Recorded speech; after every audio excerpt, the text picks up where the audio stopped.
여러분도 잘 아시다시피 지금 미국에서는 돌아오는 11월 6일 날 있을 대통령 선거를 치르기 위한 이 준비 작업들이 한창 진행 중에 있습니다. 호주 시간으로 수요일부터 금요일까지인가요? 이 민주당 대통령 후보를 선출하는 이 전당대회에서 오바마 현 대통령이 이번 선거를 통해 재임할 수 있도록 다시 후보로 지명이 되었습니다. 미셸 오바마 영부인의 연설, 또 빌 클린턴 전 대통령의 지원 연설, 그리고 마지막으로 오바마 대통령의 수락 연설을 통해서 민주당이 미국을 향해서 어떤 정책을 가지고 있는지 아주 잘 설명이 되었다고 생각을 합니다. 이 중산층의 이제 부활이 우선이고, 그러기 위해서 이 적절한 이익의 분배가 이루어지는 사회를 건설하는 것이 민주당의 정책이며, 또 이것이야말로 미국이 나아가야 할 길이라고 모두 열변을 토하고 있었던 것입니다. 반면에 그 한 주 전에 있었던 공화당의 전당대회에서는 어땠습니까? 전 매사추세츠 주지사였던 이 믹 롬니 씨를 선출하면서 말이죠, 민주당의 정책과는 정반대가 되는 이 신자유주의 경제 정책을 보다 강력하게 밀어붙여야 한다는 메시지가 이 멘트라처럼 모든 연사들을 통해서 아주 반복적으로 울려 퍼지고 있었던 것입니다. 이거 목사가 목회는 안 하고 뭐 이렇게 정치에 이렇게 관심을 보이시는지 모르겠다고 생각하실지 모르겠습니다만, 제 자격지심이겠죠. 요즘에는 이제 그런 걸 다 다운로드를 받아가지고 기차 안에서 다니면서 들을 수 있기 때문에 이제 그렇게 했다고 제가 말씀을 드리고, 여러분 너그럽게 봐주시면 그러면 감사하겠습니다. 제가 그것을 보면서 현재 미국이 처해 있는 상황에 대한 분석, 또 그것을 바탕으로 한 미국이 나아가야 할 이 방향에 대해서 두 정당들이 얼마나 판이하게 다른 그런 내용을 제시하고 있는지 새삼 놀라지 않을 수 없었습니다. 소위 말하는 이 성장이 먼저냐, 이 분배가 먼저냐 하는 그런 논쟁이 벌어지고 있는 것인데요. 이 4년 전에 전 세계를 강타한 이 국제 경제 위기의 여파를 아직도 미국이 이겨내지 못하고 경제가 휘청거리고 있는 이 상황을 보면서 이 두 정당이 가지고 있는 시각이 정말 극과 극을 이루고 있었던 것입니다. 굉장히 재미있지 않습니까, 여러분?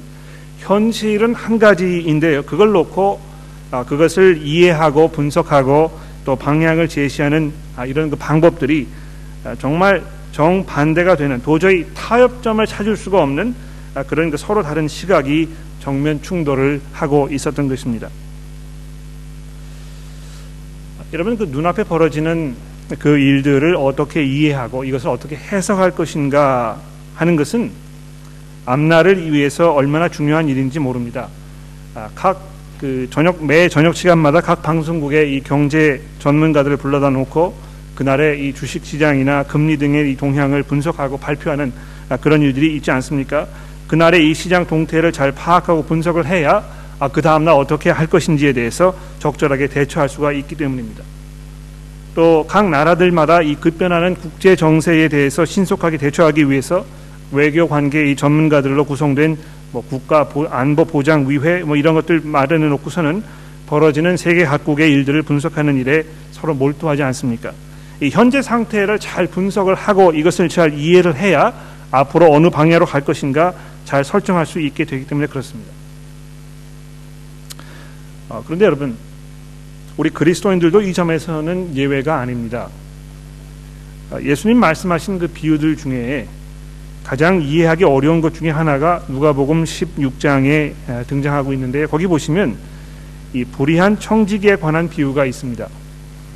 그 비유에 보시면 주인의 재산을 탕진한 청지기가 자기의 잘못이 탈로 나게 되자 주인 모르게 약삭하게 그 상황을 추스르는, 그래서 자기가 이 주인으로부터 해고를 당하게 되었을 때에 자기 미래를 잘 준비하는 그런 모습을 설명하고 있습니다. 그러면서 예수님께서 그 청지기의 모습을 보시면서 거기 그 예수님의 말씀을 듣던 사람들에게 그가 자기 처한 그 상황을 빨리 이해하고 슬기롭게 대처하였기 때문에 오히려 주인에게로부터 칭찬을 받았다, 이렇게 말씀하고 있는 것입니다. 여러분, 지금 우리 앞에 벌어지고 있는 이 일들, 이 상황들을 우리가 잘 이해하고 또 거기에 합당한 그런 그 대처를 할 수 있는 이것을 우리가 기르는 일이 얼마나 중요한지 모르는 것입니다.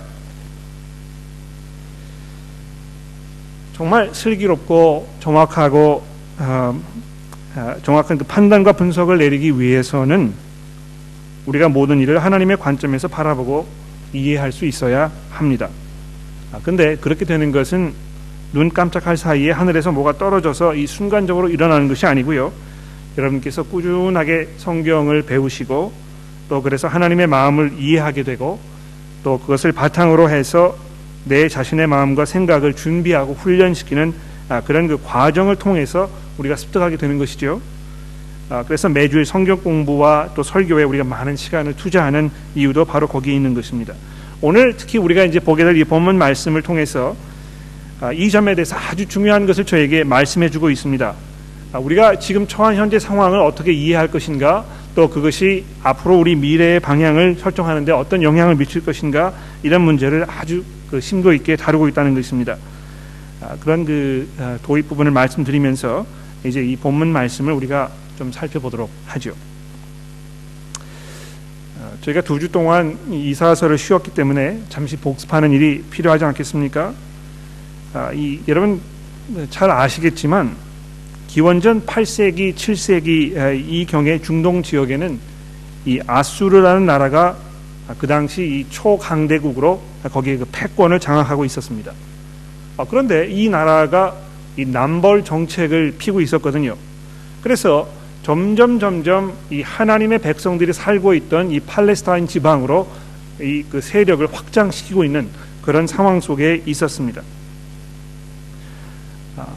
그 상황 속에서 어떤 일이 벌어졌습니까?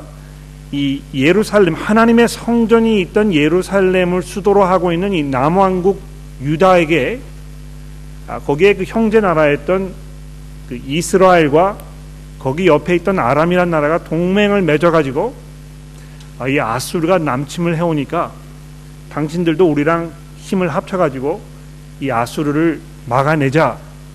그런데 그렇게 하지 않으면 먼저 우리가 너를 쳐들어가서 너희를 항복시키고 우리 소유로 만들겠다, 이렇게 위협을 해오고 있었던 것입니다. 여러분 뭐 그런 일은 없겠지만은요, 이런 경우로 생각해 보십시오. 이 러시아라는 나라가 점점 그 세력을 확장해 가지고 만주는 물론이고요, 이 한반도 전체를 위협하는 상황이 벌어졌다고 한번 가정을 해 보십시오.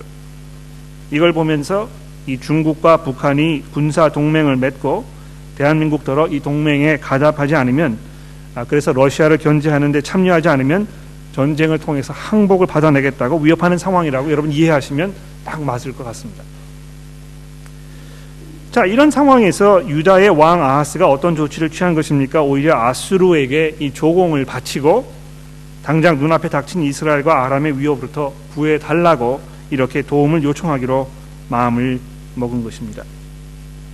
자, 그런 상황을 놓고 이 아수르가 정말 이 살기 등등한 그런 모습으로 점점 남침해 내려오는 상황을 보고 나서 이사야 선지자가 이 유다 백성들에게 지금 이렇게 하나님의 말씀을 전하고 있는 것입니다. 자, 그런데 여기도 보시면 마치 미국에 있는 그 현재 경제 상황에 대한 공화당과 민주당의 이 시각이 정반대를 이루고 있는 것처럼 이 이사야서 선지자의 말씀 가운데에도 두 가지 서로 상반되는 이런 시각이 충돌하고 있는 것을 우리가 볼 수 있다는 것입니다. 첫 번째로 이 아수르의 그 시각을 한번 살펴볼까요? 여러분 오늘 본문 말씀의 8절 말씀을 보십시오. 이 8절 말씀에 보면 아수르 사람들의 마음 가운데 어떤 생각이 자리하고 있었는지 이사야 선지자가 우리에게 설명을 해주고 있습니다. 그가 이르기를, 즉 아수르 사람들이 이르기를, 내 고관들은 다 왕이 아니냐? 달로는 길르마스와 같지 아니하며 하맛은 아르밧과 같지 아니하며 사마리아는 다메섹과 같지 아니하냐? 내 손이 이미 우상을 섬기는 나라들에 미쳤나니 그들이 조각한 신상들이 예루살렘과 사마리아의 신상들보다 뛰어났느니라. 내가 사마리아와 그 우상들에게 행함같이 예루살렘과 그 우상들을 행하지 못하겠느냐 하는도다. 무슨 말입니까? 내가 이미 이 주변의 모든 국가들을 다 평정을 하고 거기에는 우상들을 다 쓰러뜨리고 내가 다 통일을 이룬 것이 아니냐.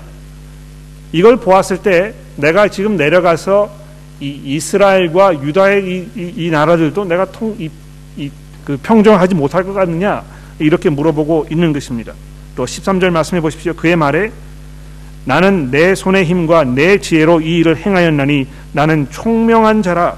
열국의 경계선을 걷어치웠고 그들의 재물을 약탈하였으며 또 용감한 자처럼 위에 거주한 자들을 낮추었으며 내 손으로 열국의 재물을 얻은 것은 새 복음자를 얻음 같고 온 세계를 얻은 것은 내버린 알을 주음 같았으나 날개를 치거나 입을 벌리는 자나 기적이는 것이 하나도 없었도다 하는지라.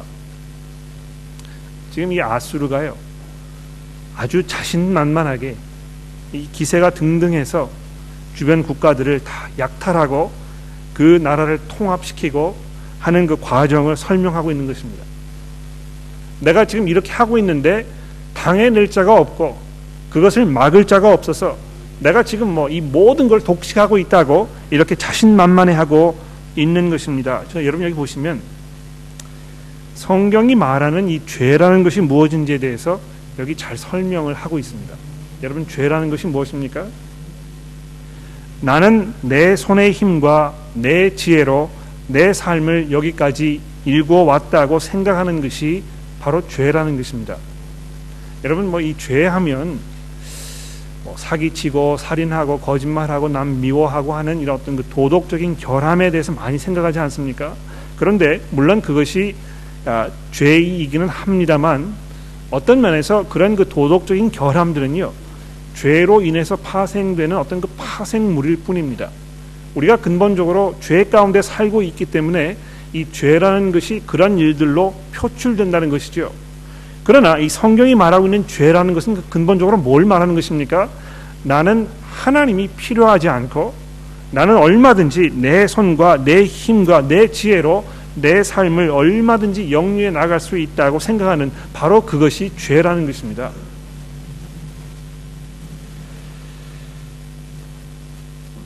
그런 그 아수르 사람들의 이 죄성, 이것이 얼마나 잔인하고 포악한 모습으로 주변 국가들에 나타나고 있는지 28절 말씀해 보십시오. 자, 여기 보시면 그 여러 이제 뭐 지명이 등장을 하고 이러는데요. 여기 등장하는 이 모든 지명들은 아수르로부터 쭉 내려와 가지고 이 예루살렘까지 이르는 그 길 가운데 있던 그 도시들을 지금 말하고 있는 것입니다. 여러분 그 시티에서부터 이제 이스라엘까지 오시려면 어떻게 오셔야 됩니까?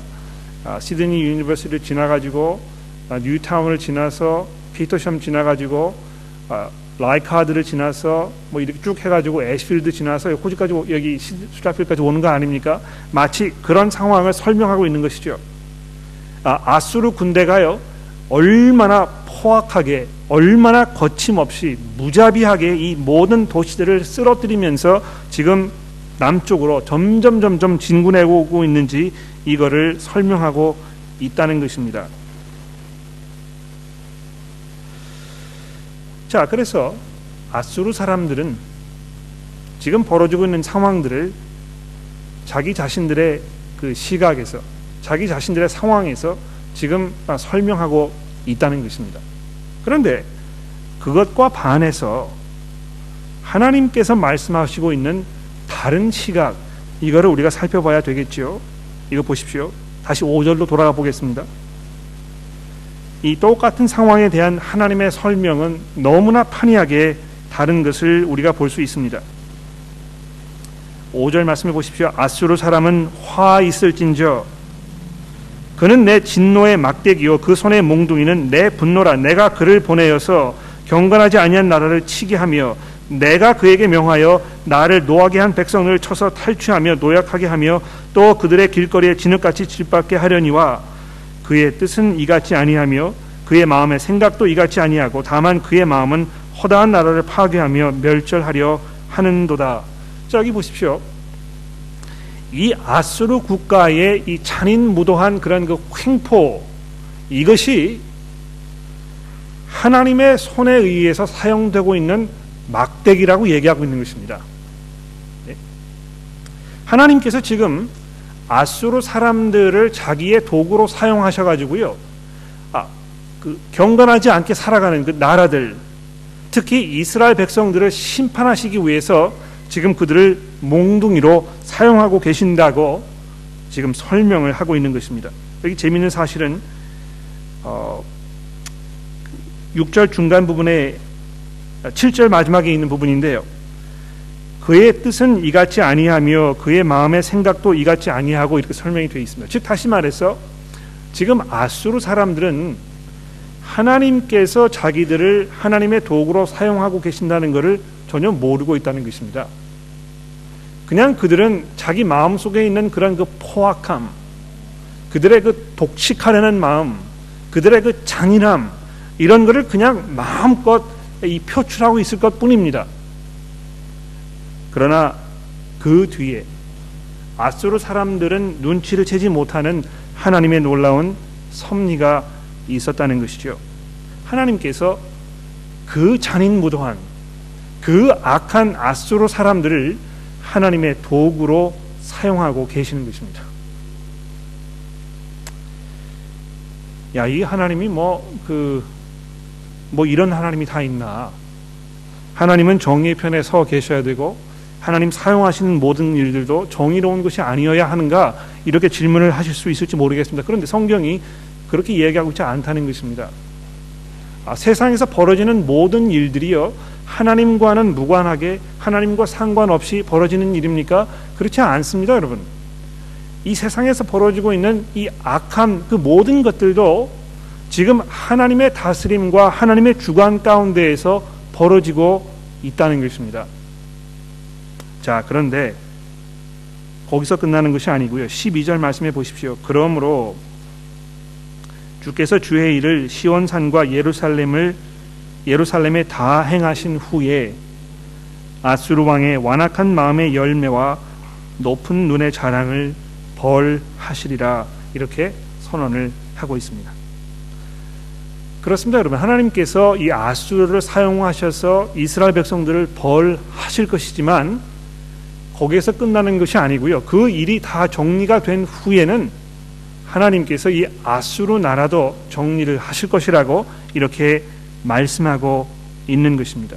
그래서 이 본문 말씀 맨 마지막 절에 내려가 보시면 33절에 이렇게 결론이 맺어지고 있지 않습니까? 보라, 주 만군의 여호와께서 혁혁한 위력으로 그 가지를 꺾으시리니 그 장대한 자가 지킬 것이요 그 높은 자가 낮아질 것이며 쇠로 그 빽빽한 숲을 베시리니 레바논이 권능 있는 자에게 배임을 당하는 것과 같을 것이라. 이렇게 이 아수르의 이 최종 그 결과에 대해서 말씀하고 있는 것입니다. 자, 여기서 이 악에 대해서 몇 가지 중요한 포인트를 정리를 우리가 해볼 필요가 있겠습니다. 제가 지난주에 그 조선일보를 보니까 어떤 그 책이 하나 출간됐다고 광고를 하는 걸 제가 보았습니다. 거기 그 책의 이름이 뭐냐면 악에 대한 고찰, 이렇게 이제 해가지고 미국의 어떤 그 철학자가 아마 쓴 책인 것 같은데요. 그 사람 하는 얘기가 뭐냐면 지금까지 이 종교라는 이름을 통해서 세상에 벌어졌던 그 모든 악한 일들을 한번 돌아보라.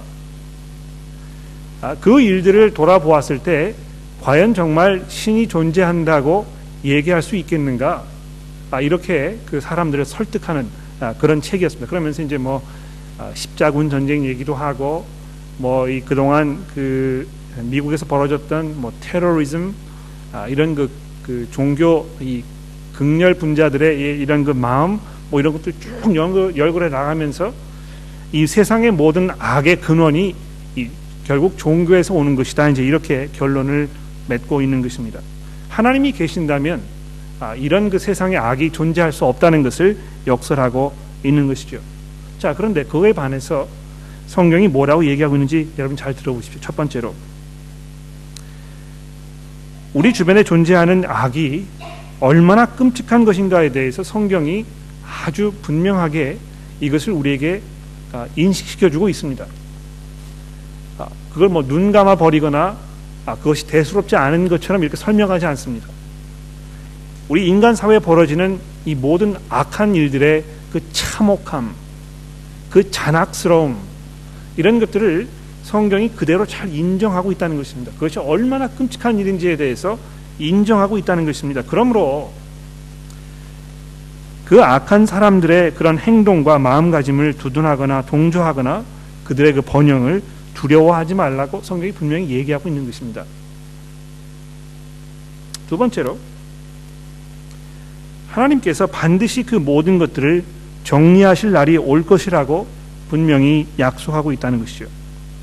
하나님께서 이미 에덴 동산에서 노아의 홍수를 통해서 출애굽 사건을 통해서 애굽 사람들을, 그리고 무엇보다도 이 십자가 사건을 통해서 세상의 모든 악들을 심판하실 하나님의 계획과 그 의도를 아주 분명하게 수도 없이 우리에게 보여주신 것입니다. 그러므로 지금 세상에 악이 벌어지고 있는 그 상황을 바라보면서 하나님이 존재하지 않는다, 하나님 존재하면 이런 일이 벌어질 수 없다, 이렇게 결론을 내리는 것이 아니고 언젠가 하나님께서 분명하게 이 모든 것들을 정리하실 날이 올 것이라고 성경이 이야기하고 있고, 또 그것이 사실이라는 것을 증명하기 위해서 지금 하나님께서 이 인간의 역사 속에 얼마나 자주 이 하나님의 의도를 여러 가지 심판의 형태로 드러내셨는가를 말해주고 있다는 것입니다. 세 번째로, 더 나아가서요, 세상에 벌어지는 악들은 하나님께서 이 세상을 심판하시는 도구로 사용하시기도 하신다는 것입니다. 또 이것을 통해서 하나님의 경고가 온 세상에 울려 퍼지고 있는 것입니다. 세상에 벌어지는 이 끔찍한 사건들, 일들, 재난, 이런 모든 것들은 하나님께서 존재하실 수 없다는 어떤 그 증거가 아니고요, 오히려 하나님께서 이 모든 것들을 통해서 우리 인간들의 악함을 꿰뚫어 보고 계시고 언젠가 그것들을 정리하실 날이 올 것이라는 이 경고의 말씀이라고 성경이 설명하고 있는 것입니다. 이 얼마나 이것이 정반대되는 시각입니까? 한쪽에서는 이 모든 것들을 바라보면서 하나님이 존재할 수 없다고 얘기하고 있고, 그러나 성경에서 뭐라고 얘기하고 있습니까? 이 벌어지는 사회의 모든 이 악들, 그것으로 인해서 생기는 이런 모든 끔찍한 일들이 하나님의 경고라고 지금 우리에게 말씀하고 있다는 것이죠.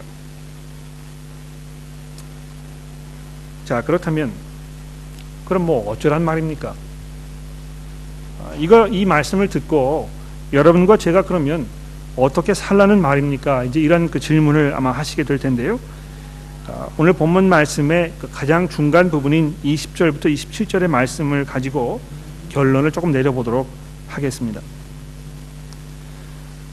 이 당시 이스라엘 백성들이 처해 있었던 그 상황과 마찬가지로 여러분과 저도 두 가지 상반된 시각이 충돌하는 그런 사회 속에 살고 있습니다. 아마 그리스도인들이라면 이 세상에 살면서 얼마나 우리가 세상과 부딪히고 있는지 여러분 뼈저리게 몸으로 느끼고 계실 것입니다. 우리의 생각하는 방법도 다르고 살아가는 삶의 목적도 다르고, 이 결혼이라든지 뭐 자녀 교육이라든지 이 돈이라든지 우리의 이 지위라든지 이런 모든 문제들에 대해서 가지고 있는 우리 견해가 세상과 얼마나 판이하게 다른지 모르는 것입니다. 내일 피에르 젠슨 목사님 그 Q&A 프로그램에 나가시게 되면 분명히 이 결혼 문제에 대해서 이제 디스커션이 있게 될 것입니다. 결혼이라는 것이 무엇이냐, 어떤 것이 이 정당한 결혼이냐, 이런 문제가 지금 사회에 계속 설명이 되고 있지 않습니까? 특히 이 동성연애를 위해서 이 그 결혼이라는 것에 대한 그 테두리를 확대해야 되고, 그냥 누구든지 뭐 원하면 그 사람들 다 벌하게 줘야 한다는 그런 그 성향이 우리 사회에 얼마나 팽배해 있는지 모릅니다. 이 성경적인 세계관과 정면 충돌을 벌이고 있는 것이지요. 이런 사회를 바라보면서 우리가 이 사회를 어떻게 이해해야 하고 그 사회 속에서 우리가 어떤 삶을 살아야 하는 것입니까? 우선 먼저 이사야 선지자를 통해서 그 당시 유대 사람들에게 전해졌던 이 메시지를 잘 한번 들어보도록 하겠습니다. 20절 말씀을 보십시오.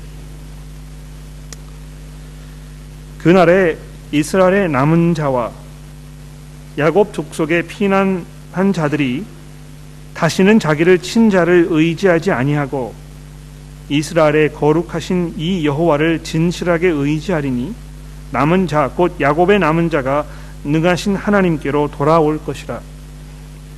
이스라엘이여 내 백성이 바다의 모래 같을지라도 남은 자만 돌아오리니 넘치는 공의로 파멸이 작정되었습니다.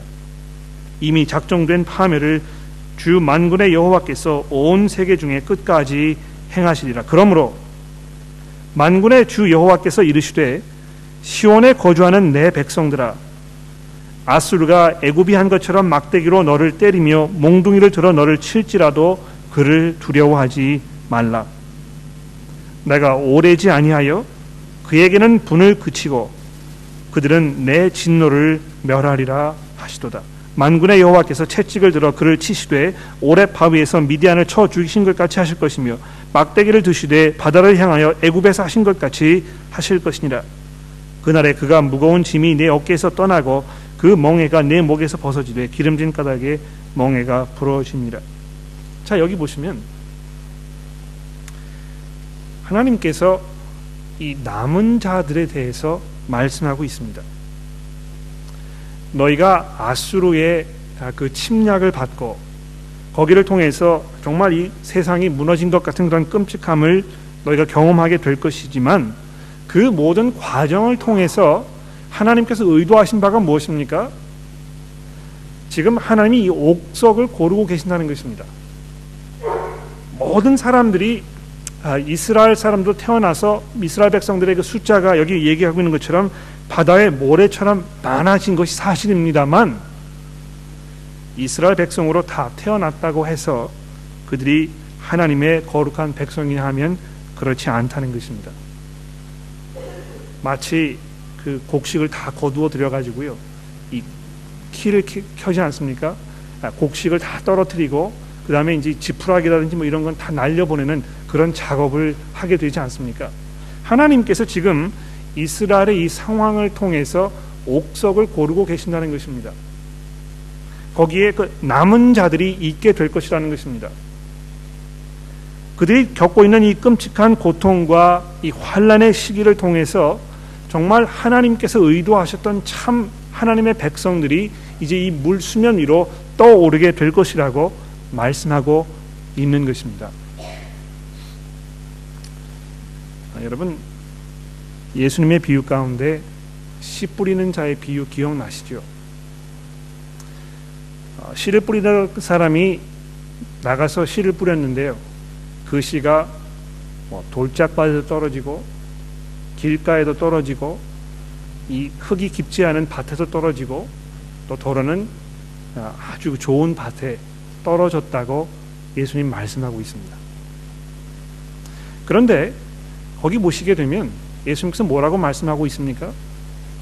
어떤 사람들은 살면서 환난이나 핍박이 오게 되면, 어떤 사람들은 이 돈의 유혹을 받게 되면, 이렇게 말씀하시면서 이 삶에서 벌어지는 모든 그런 어려운 일들, 우리가 이야기하는 이 사회의 악, 이런 것들에 대해서 말씀하고 있습니다.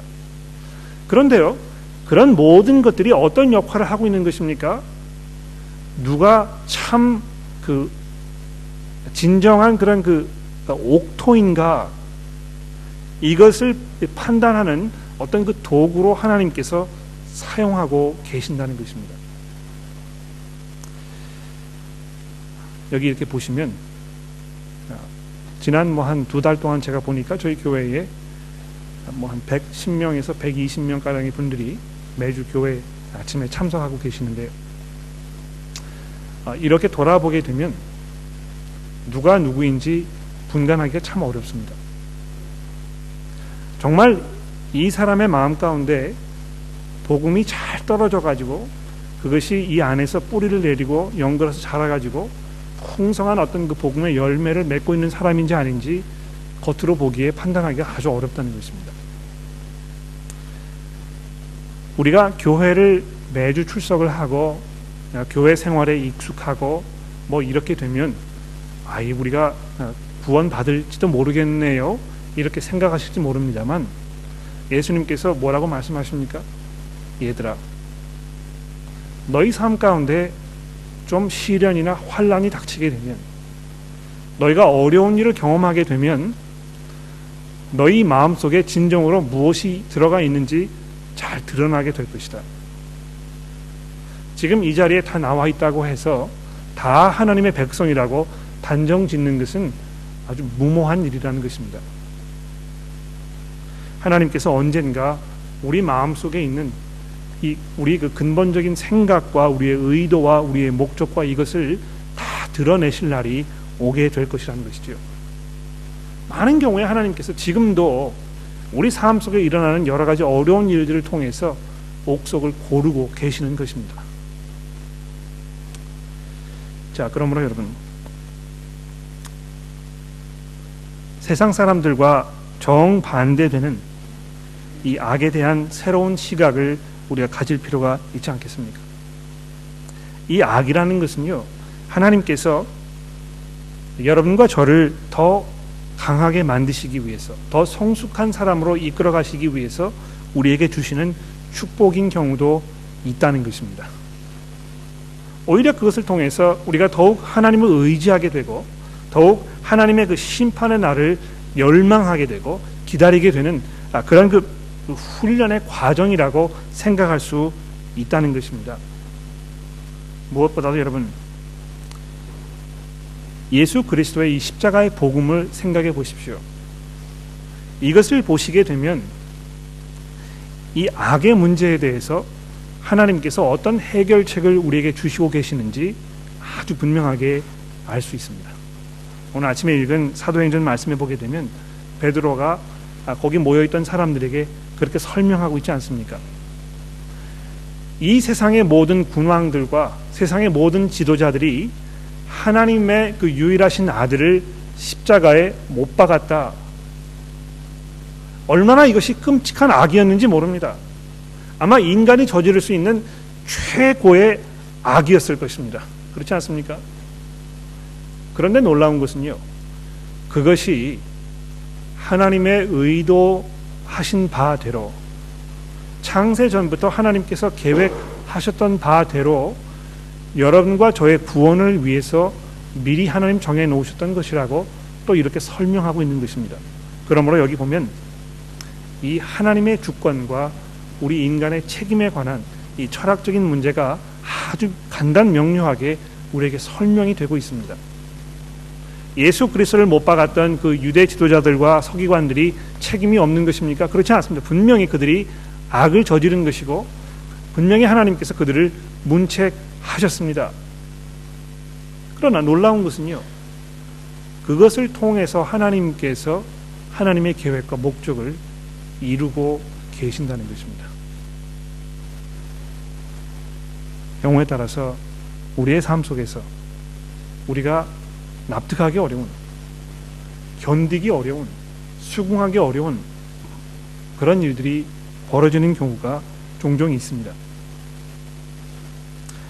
첫 번째로 그것은 정말 끔찍한 일이고 정말 안타까운 일이고, 그런 일들을 통해서 더욱 우리가 하나님의 나라를 소망하고 열망하게 되는 그런 마음을 우리가 가질 수 있게 되지 않습니까? 동시에 혹시 그것은 하나님께서 여러분과 저에게 경고하고 계신 것은 아닌지, 또는 그것을 통해서 여러분과 저로 하여금 더욱 하나님을 의지하게 하려는 하나님의 이 격려의 말씀은 아닌지 우리가 돌아볼 필요가 있다는 것입니다. 기도하겠습니다.